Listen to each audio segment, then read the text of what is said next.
Good evening, everyone, and good evening, everyone. Welcome to this week's episode of UK Ed Stories with myself, Smith, and my co-host, Mark Anderson.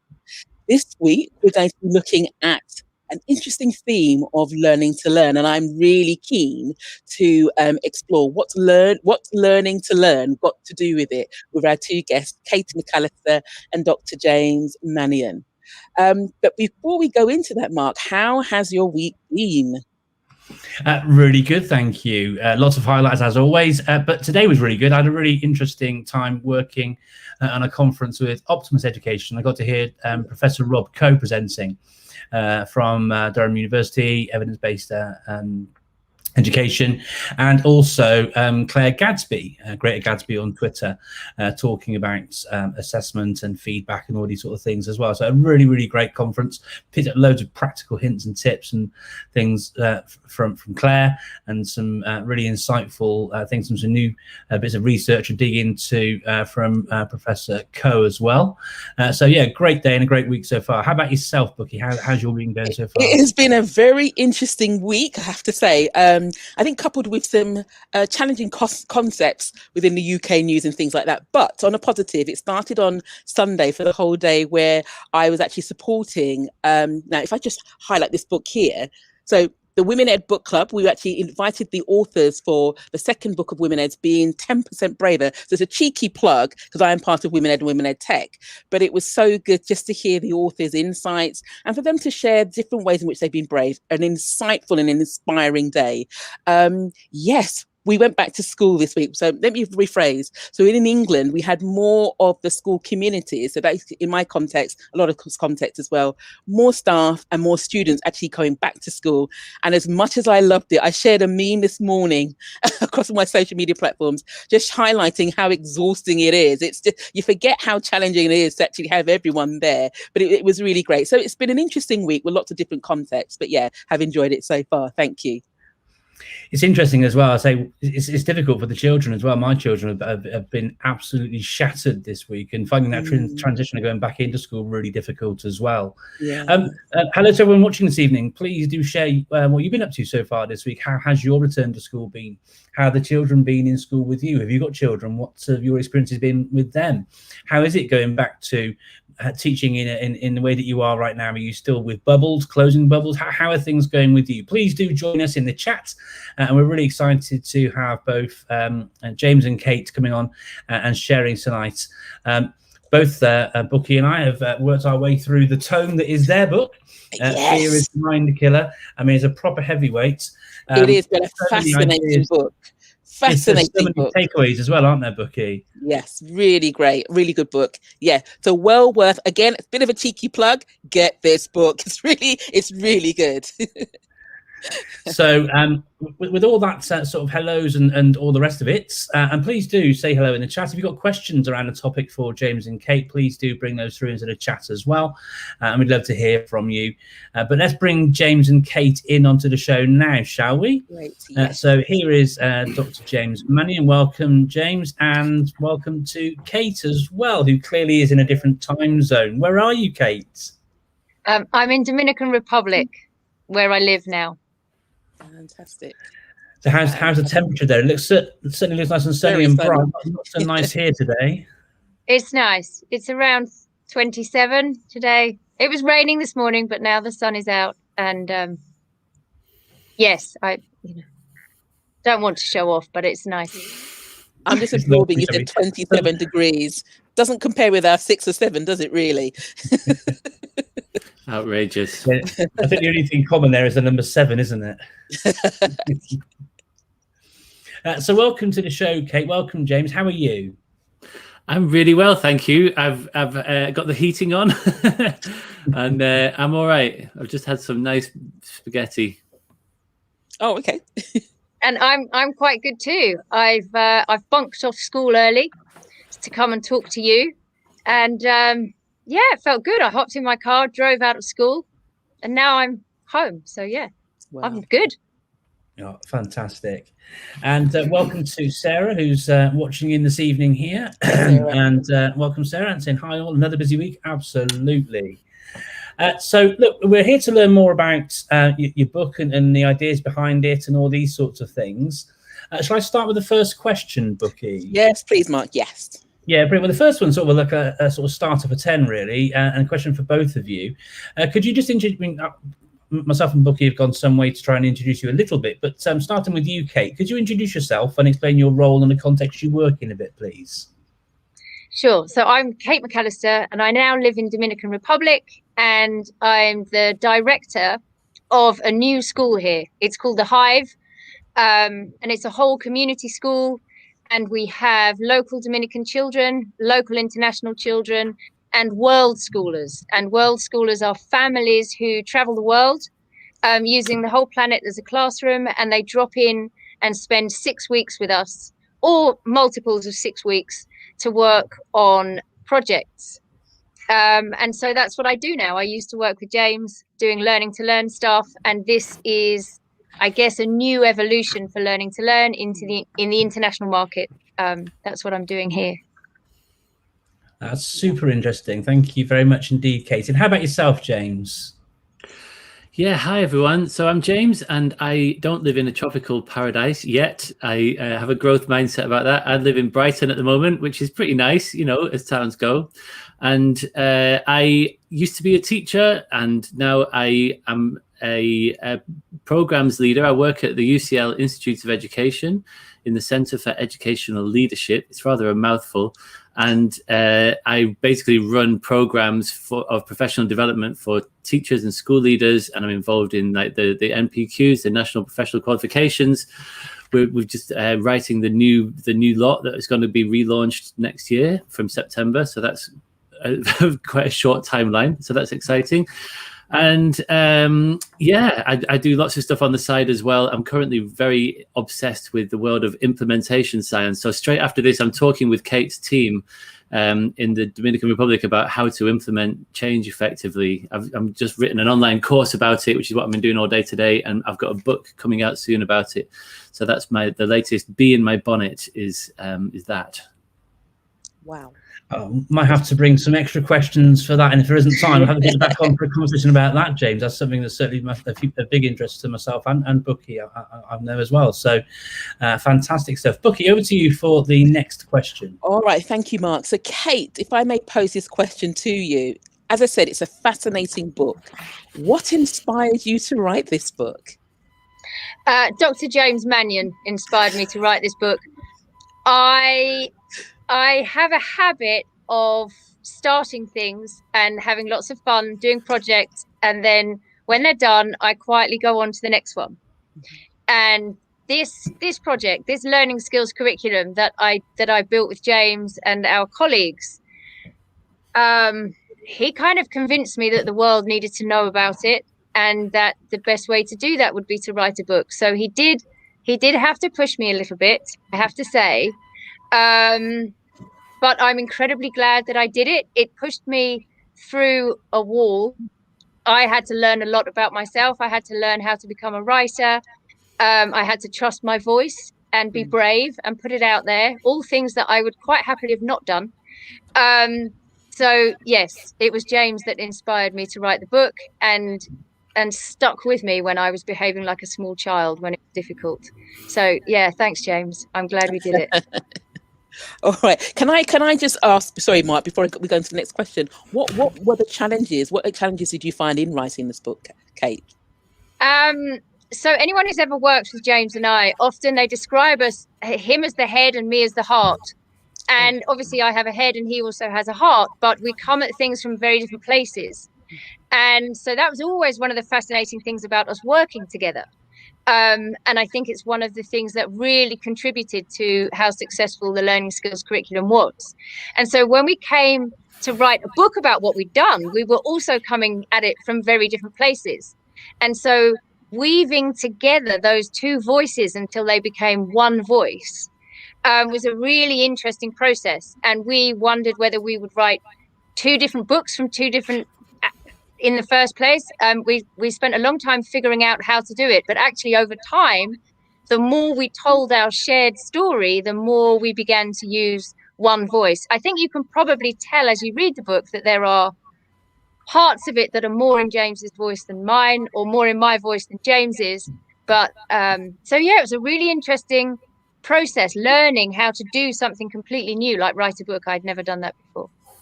Okay, thank you so much for sharing that with us. Over to you, Mark, the next question.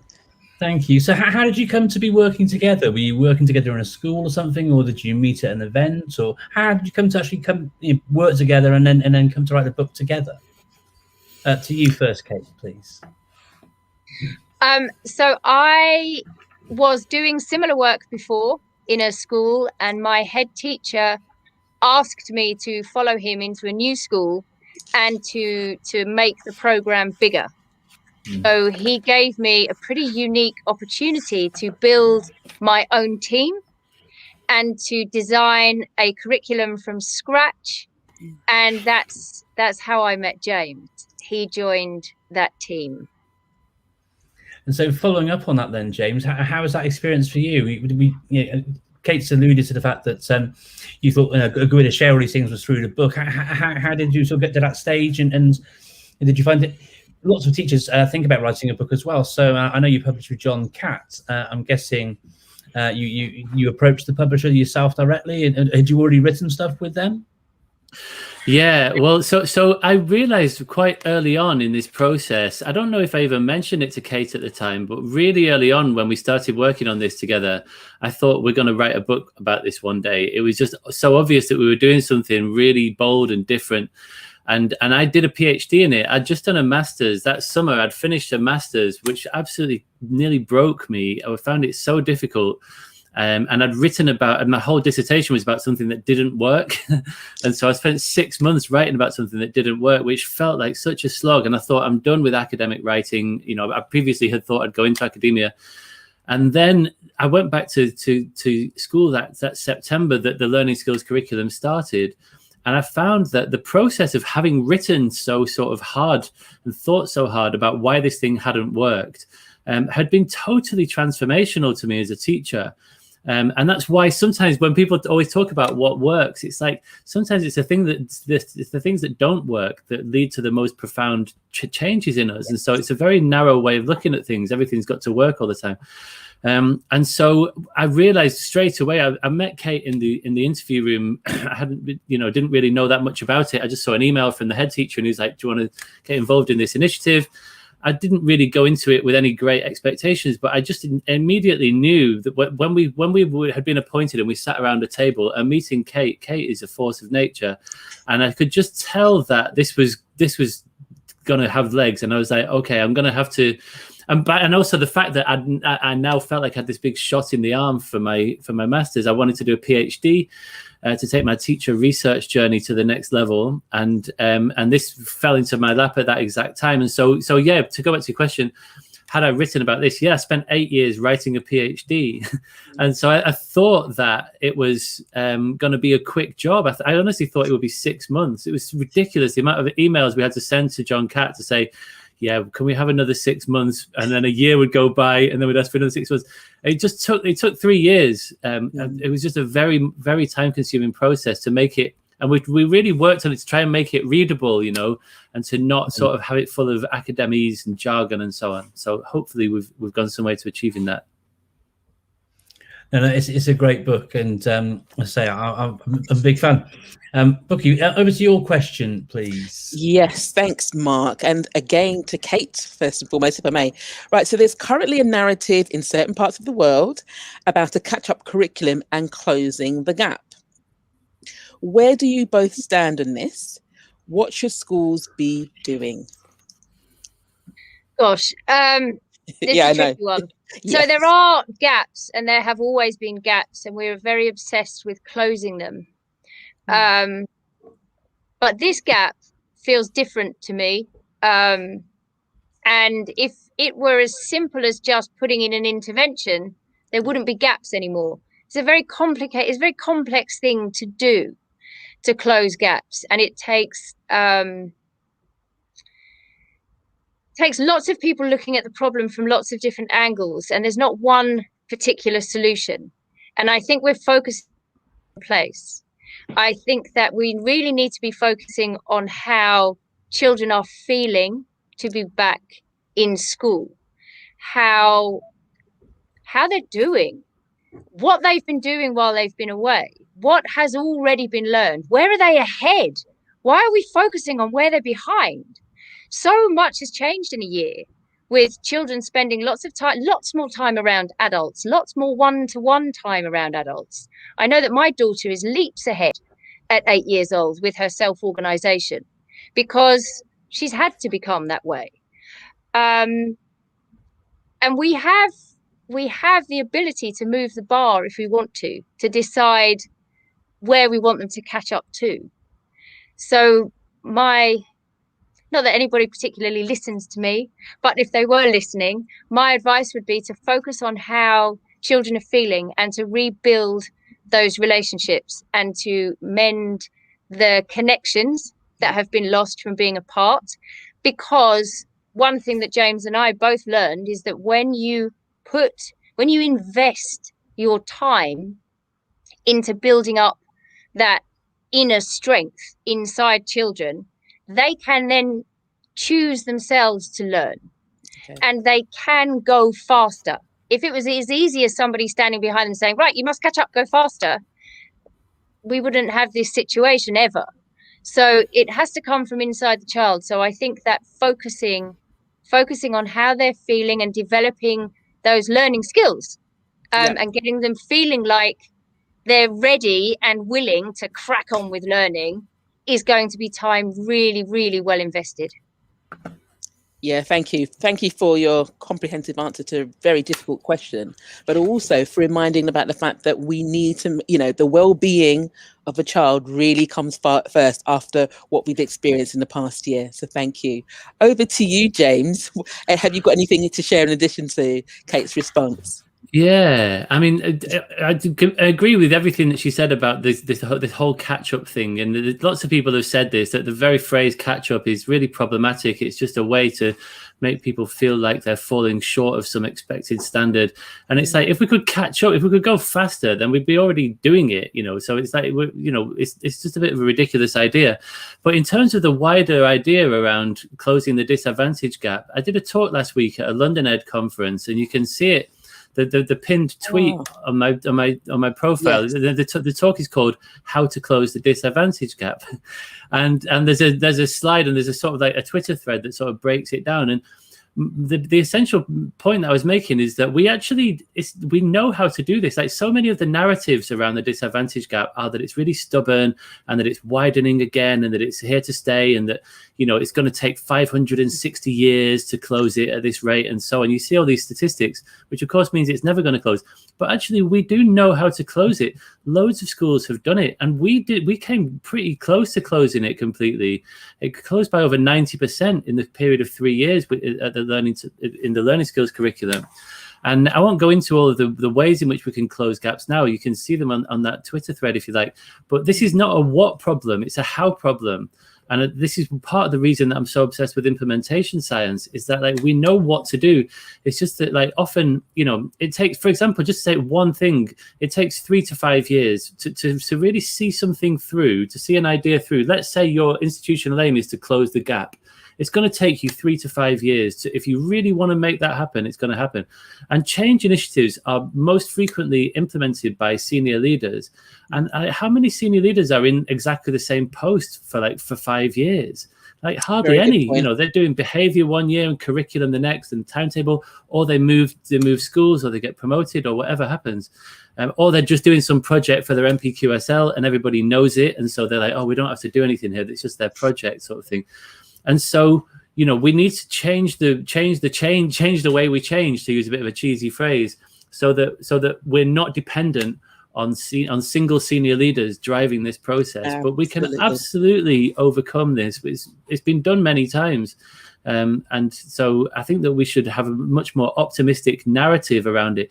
It's weird that you even see the EEF, the whole point of the EEF, their mission statement is we need to close the gap. And yet they keep putting out statements saying the gap is going to be wider in the future than it is now. And you're like, God, if you can't even say something optimistic about closing the gap, then why are we spending all this money? Because they spend a huge amount of money running all these trials, and that they're not actually making much headway. And I think that in the future, I get the sense that the EF is going to get much more on board with implementation, because they're realizing that a lot of the trials that they're running, it's not the what, it's the how. It's like, if it was run well, if it was implemented well, it almost doesn't matter what it was. It's more in the implementation than it is in the actual substance of what you're doing. Hear, hear, hear, hear. Fantastic response. Thank you. I hear that sort of thing an awful lot as well with research surrounding implementation of technology, you know, and I see I look at the reasons why the implementations haven't worked, and thinking, well, if you haven't put any restrictions on the machines, you know, of course students are going to get distracted by opening up other tabs if you don't lock it down, for example, you know. And so, yeah, I mean, implementation is absolutely key. Linking into that, James, I've got another question for you. In chapter 5, it's quite a chunky chapter, and there's a number of different aspects in there linking to this idea of components of complex intervention. What is complex intervention, and how does that work inside a class or a school setting? It's a very simple idea, really. Complex just means, in this sense, complex means multifaceted, right? So this is a widely understood concept in other fields, in medicine, in other aspects of healthcare, in social work, in psychotherapy. The complex intervention is commonplace, and in education, it's almost completely absent. And part of my PhD looked at this, like just reviewing the literature. If you search for complex interventions or variations on that phrase in the medical literature, you get thousands of hits. And in the education literature, I could find literally 5 from the last 50 years. And even then, it wasn't really made a thing of. And to go back to the EEF, you know, if you look at like their research program, it's nearly all of it is looking at single variable interventions. Like, is it if we text parents information regularly, is that the golden goose that's going to get us over the line? Is it if we do phonics in this way? Is it if we do daily singing? You know, it's like, this is ridiculous. Like, what if it's a combination of those 3 things or a combination of other things? And so it's a very simple idea that you know, it sort of draws on the idea of marginal gains theory, which has got a little bit more sort of common currency, partly because of the success of the British cycling team in recent years. And Sir David Brailsford, who was their performance manager for a while, talked about, you know, this idea of marginal gains theory and how you can just look at like 100 different things that could affect an athlete's performance. Their diet, the way they sleep, the way that they, you know, whatever it might be, the way that they eat breakfast or what they eat for breakfast and so on. And they say that each of these tiny little things will give you a tiny little advantage over the competition. But these sometimes they're called aggregate gains. They stack up and interact, and you get this bigger effect size overall. And so if we can import some of this complex thinking into education, then we can really go somewhere. So in terms of the learning to learn curriculum, what the second part of your question, what does it look like in practice? In our learning to learn curriculum, so we right from the outset, because I used to work in medicine before I became a teacher. And so I thought, well, we need to think of this as a complex intervention. And we built it with that in mind, with this idea of an evidence base, or at least I had that in mind at the outset. And so, you know, we had the philosophy for children was in there, which I know has been in the headlines this week for all the wrong reasons, because back to the EF again, they've done a trial that found that doing philosophy with children doesn't help them get better at reading. And you're like, guys, I could have saved you £500,000 there. Like, if you want to get them to get better at reading, get them practicing reading. This is not that. And so there's no reason to expect this is going to improve your reading. So we had philosophy for children in there because it does improve their thinking and reasoning skills, their spoken language skills, their ability to empathize, their ability to look at things from multiple perspectives and so on. Project-based learning was a bit part of it. Metacognition, self-regulation, oracy, presentational talk. We had them doing meditation. So all of these little ideas that for which there's some evidence in the literature, and that's what that whole chapter 5, by far the biggest chapter in the book. And each section, it's like, what's the theory? And then what does it look like in practice? So why is it here? So that's like the rationale for it being in the complex intervention. And then what does it actually look like in practice? And so our hope is that anybody could pick up that chapter and implement their own version of a complex intervention based on those sorts of ideas.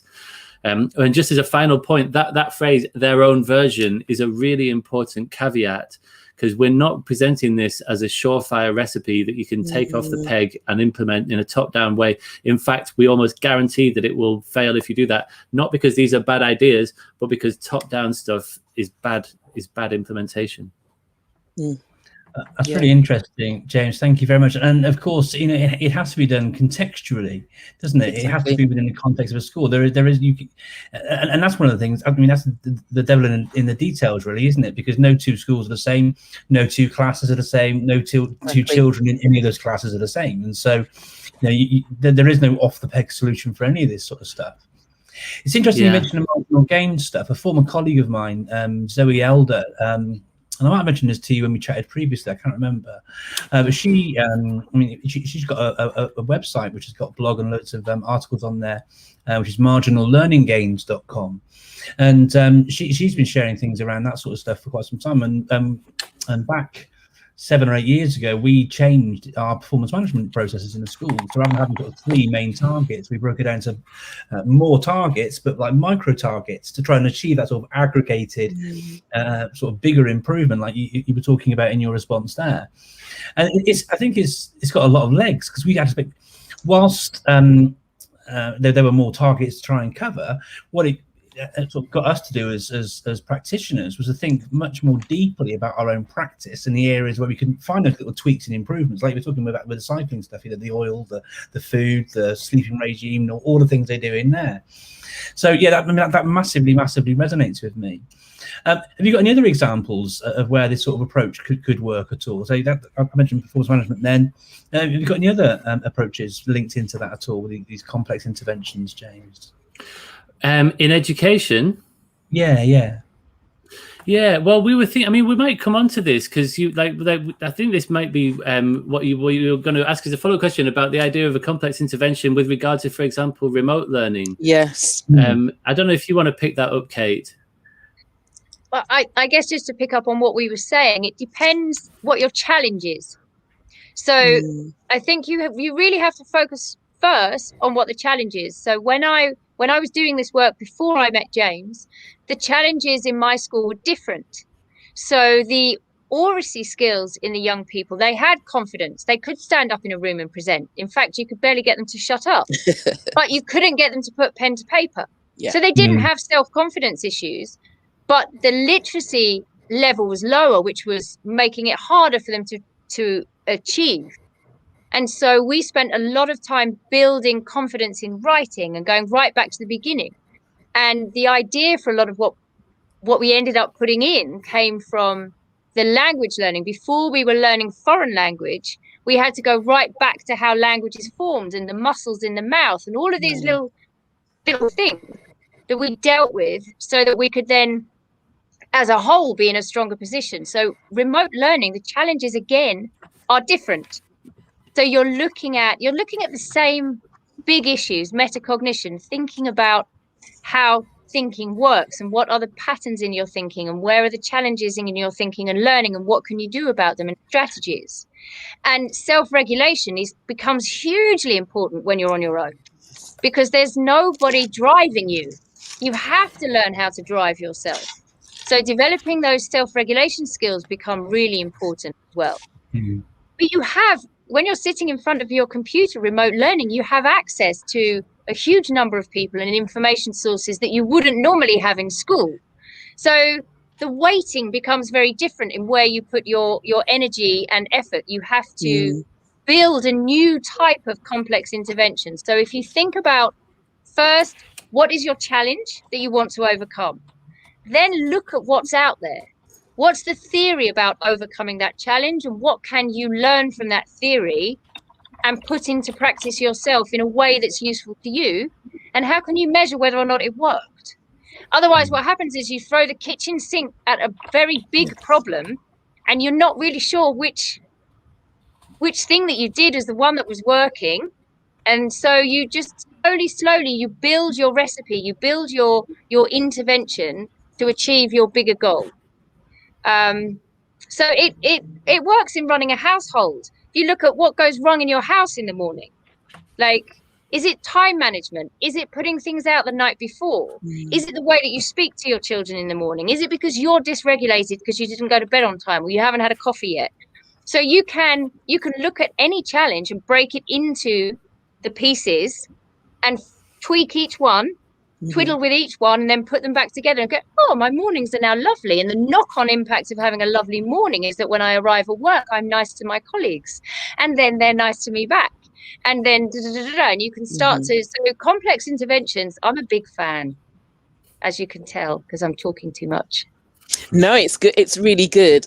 Sorry to jump in on that. Sorry, no, it's really good. And I think also as well, it moves the narrative away and almost obsession in a way with regards to knowledge and content. And not to say it's not important, but a lot of the, I suppose, more recent discussions, you know, particularly within the UK and education, is about knowledge and content. But the skills aspects hasn't really been raised. And I was interested with that particular question with regards to remote learning, because again, it's how do you focus on the skills when we currently have a big focus on knowledge. But yeah, I think it's perfect. I think it's really good, and also reminds about the fact that, one, it's context specific, but two, it's breaking it down so that you can actually see gains. And I think with some of the students, I work in a special school, as I've mentioned before on the show previously. Sometimes it may take a long time to see progress or attainment, but what you can see are incremental gains, so it's long it's broken down, so, and have moments of success in that regard. So yeah, it's definitely floating my boat. Anyway, sorry, I'm now talking a lot unintentionally because I just wanted to respond to that. I'll go on to the next question.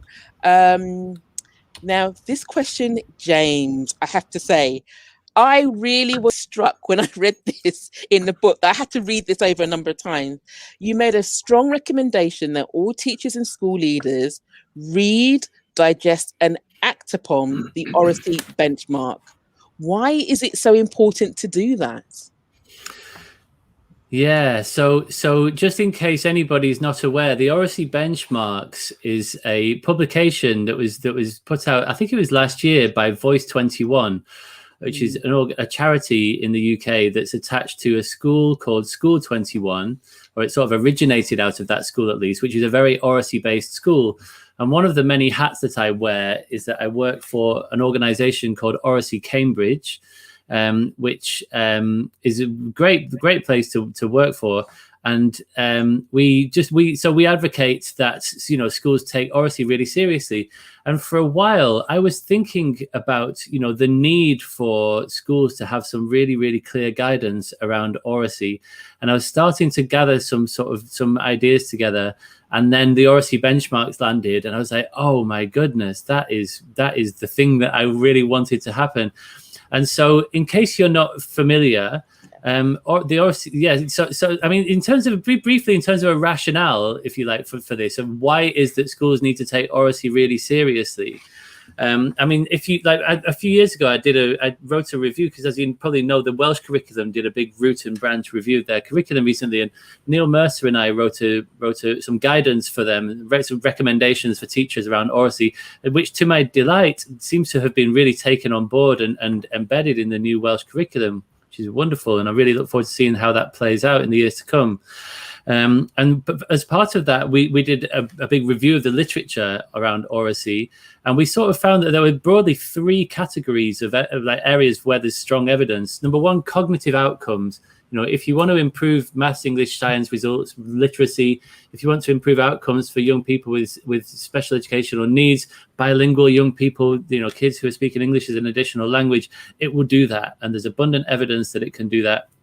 The second category is social and emotional aspects of learning, things like developing empathy and especially around self-esteem, self-efficacy, confidence. It's the one thing that really rang out in our learning skills curriculum. We often ask the kids, do these lessons in learning to learn, do they help you learn more effectively across the curriculum?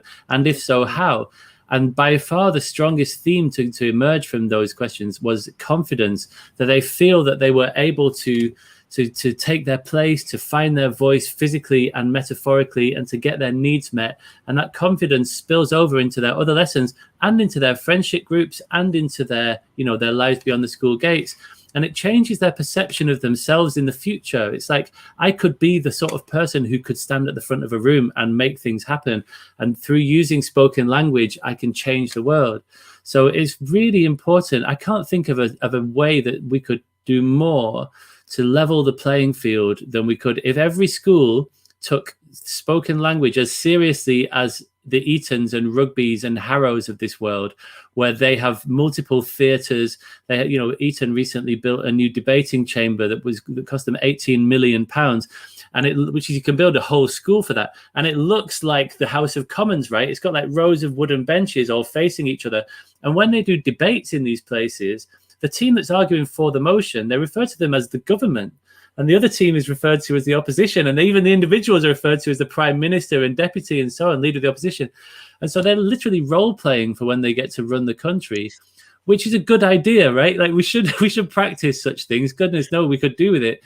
But we should be playing that game in every school on the planet, right? This should not be the preserve of rich males, to not put too fine a point on it. And so schools really need to get behind this. And Oracy has so often, for so long, played second fiddle to written literacy and numeracy. And that's partly because it's what's the word? It disappears. It's like ephemeral, right? It's like it doesn't leave a paper trail. And so it's harder to assess than it is if something does leave a paper trail. And so the Oracy benchmarks are a really good practical way that's rooted in years of research that Voice 21, and there's lots of case studies of people working in real schools in there. And essentially there's two levels to it. There's a set of practices and standards for the school leadership and also at the classroom level, and there's 5 of each, and it's just perfectly clear, and they sort of fit together like that. They sort of accord with each other. They've done some really heavy thinking and heavy lifting to sort of get all these ideas into shape, and I just thoroughly recommend it. Thank you. Look forward to exploring that, and thank you, Mark, for sharing the link with our viewers as well. I made a nice little vanity link to make it easier for people to download. So just showing that again, if you want to access those, simply go to bit.ly/Oracy benchmarks. In fact, whilst we're on the topic, James, I've just actually got them up on screen. I've got the teacher standards here. Did you want to sort of run through those and share a bit more about that for our viewers? Yeah. The Oracy benchmarks. Yeah, they're right here, right now. Yeah, okay. So the teacher ones are set high expectations for Oracy. This is the classroom level, that you value every voice. You teach Oracy explicitly. So there's 2 sort of elements to Oracy really, which people often don't appreciate. Oh, thank you. There they are. People don't often realize that so there's Oracy education, which is kind of what we're more about at Oracy Cambridge. And then there's dialogic practices, dialogic teaching and learning. So there's learning to talk and learning through talk. And I think that part of the problem with this is that like traditionalist people, especially politicians, like Michael Gove, I remember dismissing Oracy as children chatting. And he was sort of mistaking learning through talk as this like, ineffective pedagogy, and that you just need to just tell them and stand at the front of the room and sit them in rows and all that nonsense. And I'm not saying that's nonsense as in you shouldn't do that, but it's like you shouldn't do that explicitly, right?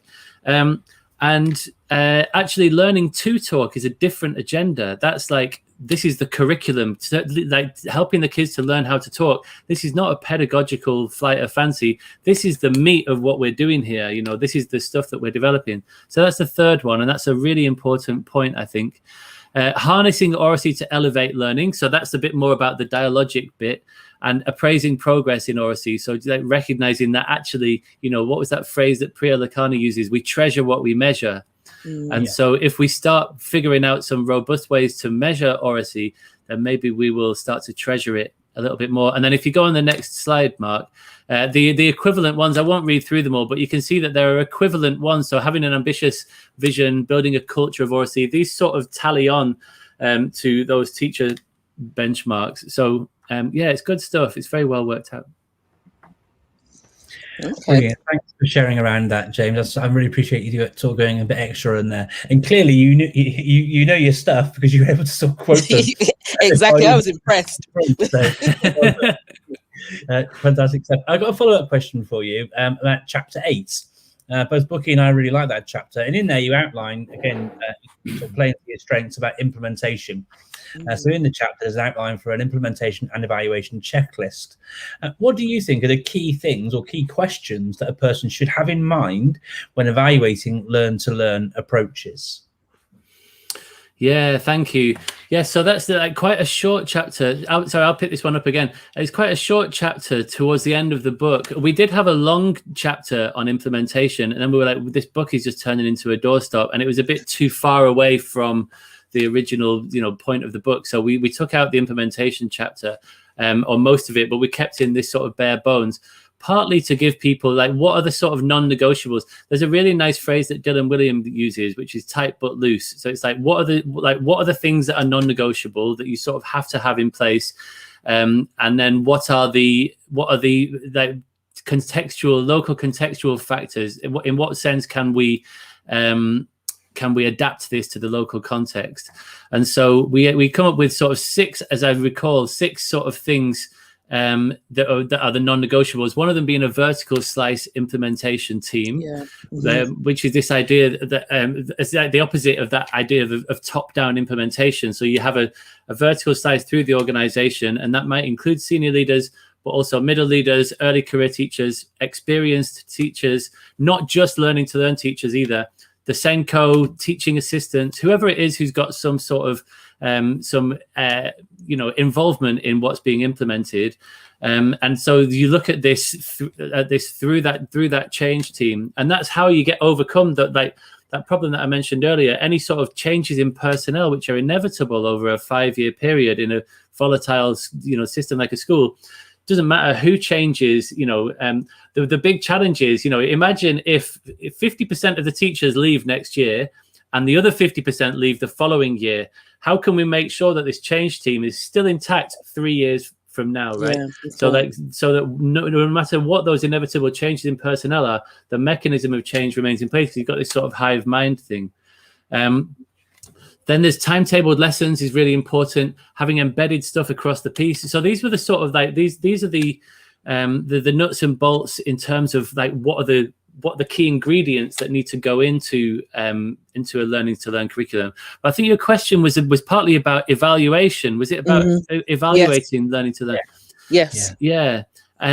So on that front, it's really important that you do evaluate it and that you build. I've been reading a book recently called The Lean Startup. Have you come across this? It's a business book. It's been very widely read. A guy called Eric Ries, business book, and he talks about how you build a steering wheel and not a space rocket, because people often, they want to implement something. They write this really fantastic plan. It's like a Saturn V rocket, like it's got a million moving parts, and then they launch it.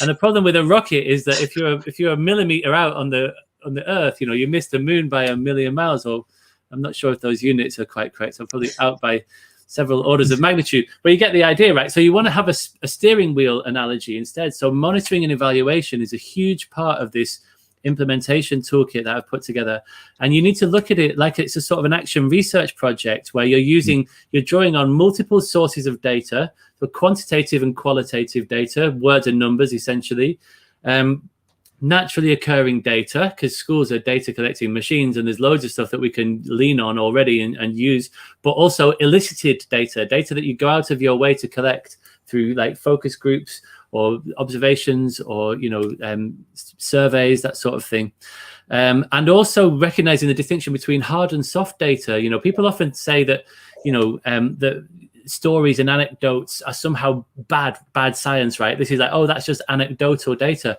but actually that stuff is really important. Like the feeling you get when you walk into a classroom, a glance on a kid's face when you say something to them, a raise of an eyebrow, a look of confusion. That stuff that is not collected using a data collection instrument is still really useful, and it's important to have that in the mix as well. So what I recommend is that people look at each of the individual elements of the complex intervention. You have your own little, treat each one like a little mini research project, and you're like, what is the effect that this thing is having on these particular kids? And you do a baseline. So baseline is super important. So you figure out what's going on at the outset. And then you structure it. So you're like, okay, and then just like calendar it. So like, okay, so in January, we're going to use this survey. And then in April, we're going to look at, like test scores, and we're going to do some pupil voice work. And in July, we'll look at, the end of term tests or whatever. And so it's like this ongoing thing. And then you have regular meetings with the vertical slice team where you pull all this data together. And in that book, in the Lean Startup, he calls it pivot or persevere. So you're like, what are we going to do? Are we going, like, looking at each of those individual elements of the complex intervention? How is this going? Do we actually need to pivot this, or do we need to something else? And that doesn't mean completely change it and do something different. Pivot can mean like zoom in, pivot. So like the thing that was previously just one part of an intervention, that's now going to become the whole thing. Okay. Or you can have a zoom out pivot, which is the opposite of that. There's lots of different ways of pivoting. Or are we going to persevere and really drill down on this? And so you need to have that ongoing sort of reflective conversation all the time. So as you can see, I'm almost foaming at the mouth. Monitoring and evaluation. It's really interesting to hear how passionate you are about this, James. Thank you. I'm going to, if I may, pose the next question to Kate. And Kate, this is even one that we gave you, because I was just thinking, now I will be honest and say, because I've been teaching for so many years, I heard of Learning to Learn about 15 years ago, and I had to say, I wasn't really impressed with it. And I think, and bearing in mind now the discussion we've actually had, I think it was the fact that we had like a one size fits all. This is how you do it and implement it, whether it fitted your school context or not. If you've got staff members or people like me, educators like me, who've been around for a long time and have heard it all before, what do they now need to bear in mind about why this particular approach is relevant today? Gosh. I think it's a tough job to change. It's very difficult to try and change somebody's mind once they've experienced something and it's gone badly for them and they've been a little bit burned by it. Mm-hmm. So my advice, if you're trying to implement a Learning to Learn curriculum in your school, is not to ask those people first, and definitely don't force anybody to join in who's not interested. Mm-hmm. So what we did is we built a team of people who were really interested in figuring out, well, how can we make it work? Because there's lots about this that should work. So why didn't it work? And what can we do differently to make sure that it does? So when you have that kind of open mindset that you're trying to find a way to make it work, and you will keep pivoting and moving until you find your way through the blocks and barriers. And then what happens is the people alongside you, the person in the classroom next door, or the person who always has coffee at the same time as you in the staff room, wants to know why you're so happy in your job. Why are you having so much fun? Why are you getting to do all of these interesting things? And you can say, oh, we're doing all this Learning to Learn stuff. And they go, okay, that's interesting. And maybe they'll come and watch you teach. And maybe you share some of your strategies. And then it grows in a much more natural and organic way. Yeah. Again, it has to come from the bottom up. Otherwise, it's really difficult to do. And I think that it's Guy Caxton who talks about the different generations of learning skills. And the one that you and I probably went through at the same time in the early 2000s was like an adolescent haircut. Like you had to go through it to find the style that suits you. Mm. And what happened for me is that I went through it and I found some styles that suited me. I was lucky. I found that it transformed my teaching. Mm. And so I had a really positive experience, and I've never stopped trying to make Learning to Learn work better since then. Mm. But for other people, it didn't suit their natural style, maybe, or they were asked to do something that made them feel too uncomfortable. So there's a huge amount in Learning to Learn that is to do with authenticity and a relationship and the teacher and the learner and what happens between those two people. And so if you're asking a teacher to do something that's really a long way outside of their comfort zone that they don't necessarily believe is going to work, you can largely guarantee that it's not going to work. So I think it's going to be a challenge, but hopefully the book is helpful. Yeah. Because it tells the story of how over time we got rid of the things that weren't working and steered towards the things that were. And we kept doing that, incrementally moving and improving until we got the balance right for us. And there are some things when you go back and look and go, actually, I did used to quite enjoy doing that bit of it. And so you get to cherry pick the bits of your practice from 20 years ago that you've forgotten that you ever used to do. And it revitalizes the way that you teach. And I think that's important for teachers who've been in the game oh gosh, how long? 20 years, like we have. It's important to keep doing that. It's important to challenge your own thinking. It's important to look at other people's opinions and discover where they come from, and to read some research, and to keep critically engaging with your profession. I think if we ever get to the point where we've all agreed that we're doing it perfectly, something's gone horribly wrong. So yeah, I totally agree. Yeah, and I think so. I think it's really, it was, making the point you made about actually engaging other staff who are curious and want to explore is better as a starting point, reinforcing the fact that this works better from the ground up, I suppose, rather than being imposed. So yeah, as I say, I'm glad, I have to say, and again, I don't want to labour this point, but I'm glad I'm being reintroduced to it again, because as I said, if I'd left, this book really is fascinating because it enabled me to engage with it from a perspective that I hadn't anticipated, and that I can actually see now in a more positive way than perhaps even if I'd been introduced to it maybe however many years ago. So yeah, so thank you again for that, and thanks for your response, Kate. Over to you, Mark. Thanks, Bookie. So a question for both of you then. So obviously we're both recommending that people go out and get your book and sort of have a look at the strategies and ideas and things behind your thinking inside there. But if someone's interested in finding out even more, have you got any suggestions on things they could read or a podcast somebody could listen to? And I'll ask you first, James, and then if you've got any follow-ups, Kate, if you could bring those in, that'd be great. Yeah, loads. I mean, so Kate mentioned Guy Caxton there, and he's written really, really well on this and on surrounding matters over the years. So his recent series of books, he wrote one called The Learning Power Approach, and then there's a series of about 3 or 4 of them, I think. There's one about classroom teachers, one at the leadership level, one for parents, I think, one for kids. So it's well worth having a look at those.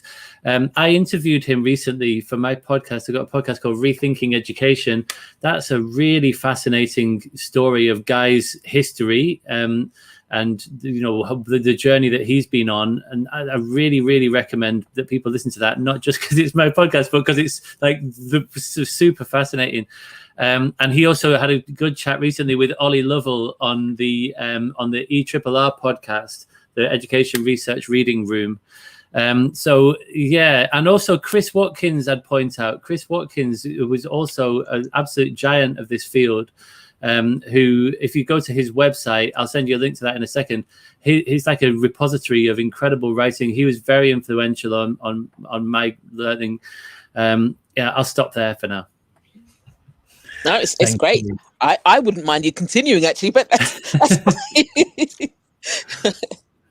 Maybe one more to mention is Louise Stoll. This is not often sort of thought about in terms of learning to learn, but Louise Stoll, who's a colleague of mine at UCL, has done some really interesting work around learning organizations, which it took me a while to realize what that was. I thought, that's just a school is a learning organization, but no, a learning organization is an organization that takes the learning of every person within it really seriously. And so that's pretty close to a sort of a manifestation of a learning to learn school, if you like. So she did a report for the OECD on that. So I'll send you a link to that in a second as well. It's well worth taking a look. Thank you so much, James. Thank you. I've popped that one in. I popped all of the ones you shared into the live chat, actually. But I wasn't confident on whether I'd spelt Louise's surname correctly. So I'm sure you can tell me. It's STOLL. Okay. Nearly no cigar. Never mind. Thank you very much, James. How about yourself, Katie? Have you got any recommendations at all? For reading or things to do or both?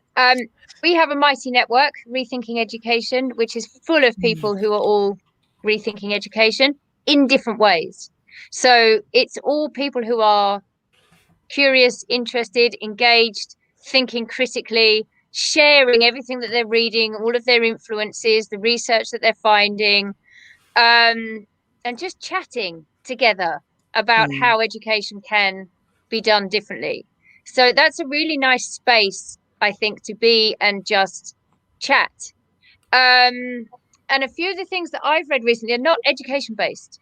So I am deliberately reading outside of education. I read a book called Thinking Fast and Slow by Daniel Kahneman recently. Yeah, good And that recommendation.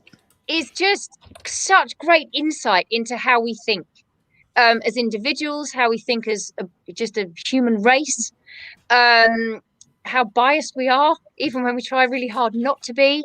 I think anything as an educator that makes you engage critically with what you do and why you do it, and why do we do as we do every day? What habits have we dropped into? How present are we being? Anything that helps us to do that helps us to improve our practice. It's not always just about choosing the shiniest new object on the education shelf. Sometimes it's about how we're looking after ourselves that makes us behave differently in the classroom. Sometimes it's remembering a practice that we used from a long time ago. And I find for me that engaging in communities and talking to other teachers, Twitter is great for picking up those ideas, is helping me to continually reflect on my practice as an educator. Fantastic, Kate. Fantastic. Following up with your question about your idea about going on to the Rethinking Education Mighty Network, I shared that into the chat. You had a comment from Sarah asking how they access that. I had a similar question for you when we spoke last time myself, actually. Would you mind just sharing for Sarah how she can go about getting involved in the Rethinking Education Mighty Network, please? Yeah, so if you go to rethinking-education.mn.co, MN as in Mighty Network, or you can download the app. Mighty Networks are really cool. So there's a general app that you can download from the App Store or whatever platform you have, and then just search for Rethinking Education in there. It's lovely. It's a lovely thing indeed. There's about 150 over 150 people in there now. And it's like Twitter with all the horror stripped out. It's lovely. I've just added the URL there to the screen. Thank you very much, James. So that's in the live chat now as well for you, Sarah. And I've copied, James has very kindly put loads of references into our little private chat here on the show. So I'm going to grab a copy of that and I'll pop all of that into the show notes, which will be on YouTube after the show as well. Thank you very much for that, James, and thank you to Kate. Bookie, over to you for the final question of the evening. Yeah, so Kate, I'm posing a question that James very kindly shared with us. How are things going at your new school in the Dominican Republic? And I'm particularly keen to hear about the parent reviews. If you're happy to share that with us, please. Blimey, thanks, Manny. I'm not very good at blowing my own trumpet. It took James 3 years to force me through the mincer of writing a book about learning skills. But I have to say, it's going ever so well. We've got, it's really a beautiful thing, I have to say. The parents are really enjoying it. They're writing lovely testimonials for us. And we've got, so what we've done is very deliberately try to bring together people who wouldn't normally meet. So we have local Dominican children here, international children who live here full time, and world schoolers coming together. And we're all working together on projects that are formed around the United Nations Sustainable Development Goals. Okay. So we are working on real world challenges with children who are living through those real world challenges now. So there isn't enough water. And the reason I arrived here rushing like a crazy lady is because the electricity goes out all of the time. And so there are real challenges to learning going on that we are figuring through together. And it's wonderful. And so we're doing learning to learn full time here. It's not just a lesson that we do 4 or 5 times a week. It's our whole day. Yeah. And so our whole day is built around the self-regulation cycle. So we are constantly reflecting on the difference that what we are doing is making to us as individual human beings, to one another, and to the world around us. So it's we're always focused. Everything is an intervention that's being implemented thoughtfully and deliberately. And I am absolutely having the time of my life. And I'm also hiring. I need 2 more teachers. We're growing really fast. So if there's anybody out there, who wants to do this all day, I'm looking for you. So please get in touch.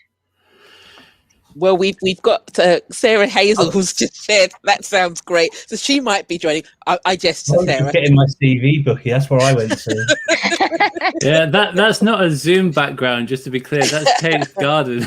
Oh, I was trying not to stare too hard because I just thought, wow. But great. I love the fact that it's not just what you're doing, so like on an 8 to 4 basis. That this is part of what is being done on a regular, as part of your life. So that sounds so exciting. So thank you so much for sharing that with us, Kate. And I think that's a wonderful way and a really positive and uplifting way to end tonight's episode. Fascinating, really fascinating. Thank you. No, absolutely. Every time I've spoken with both of you, I've come away learning more, and I somehow feel better about myself as well. You've got a really calming way of talking and sharing great ideas in education. It's been fantastic to have you both as guests on the show this evening. Was there anything else that either of you wanted to share about how to connect with you, or anything else? I mean, you mentioned your podcast a moment ago, didn't you, James? Was there anything else that either of you wanted to share before we wrap things up this evening? I don't think so. Yeah, I would love for people to join that mighty network, the Rethinking Education Mighty Network. I'm really proud of that podcast that you mentioned. There's a very good episode with somebody called Kate McAllister, talking about how she came up to be living this amazing life, and all the twists and turns that it took along the way. They're long. They're like generally sort of around 2 to 3 hours long. One of them was 5 hours. We had to split it over 2 episodes. I like long conversations with people. So, but people have been really responding to it well. So I'm very proud of that. And you can see my Twitter handle right here. So yeah, get in touch if you have any questions. I'd be happy to chat. And I also have another mighty network, the Human Hive. So the hive that I've opened here is part of a much bigger organization called the Human Hive. And we work with universities and schools and businesses. And it's all about how you can reorganize the way that you do things to make more of a difference, in a very, very human-centered way, obviously, because that's me. And we're called the Human Hive. And so we do volunteer training to people who go out and work all over the world doing different things. We have about 600 trained volunteers out in the world now, working with refugees, children, displaced, anybody who needs somebody to learn alongside them, who can't access the traditional ways in which people access education. That's what we do. So if you want to be a mentor, a learning buddy, a teacher, a tutor, anything like that, get in touch with the Human Hive and we will put you to good use, I promise. Brilliant stuff. Thank you very much, Kate. And if you are interested in the job opportunity at Kate's school, please do drop her a line via her Twitter, which is rethinking_Kate, which is just scrolling across the bottom of the screen right now. Thank you so much, Kate. Thank you so much, James, for coming and sharing with us this evening. Thank you also to our fantastic audience who've been sharing and joining in throughout the course of the show as well. Thank you so much for that. Next week, we're looking forward to welcoming Dr. Sharon Smith and Leon Hady to come on and talk a bit about and share about how to do online learning brilliantly. Leon Hady is a former head teacher and now entrepreneur, and runs a very successful business with a platform where you can create your own courses, share all sorts of stuff. Yeah, really looking forward to hearing from him. Dr. Sharon Smith is an educator, practitioner, and researcher who works at Tutor Education. And she will be coming on with Leon to share about how to do online learning brilliantly. Some fantastic case studies and ideas and approaches to be shared by both of these guests on the show next week. Same time, same place. If you haven't subscribed to our YouTube channel yet, if not, why not? But please do that. And if you do that, then you'll never, ever miss an episode. So if I can just find the right button to press to bring us all back again. There we go. We look forward to seeing you on the show next week. But for now, it's the end of the show. Thank you very much for joining us. We'll see you all next week. Thanks a lot, and thanks again to James and Kate for joining us. Cheers. Thank you. Take care, Thanks, everyone. Take care. Thank you. Have a great Bye. week.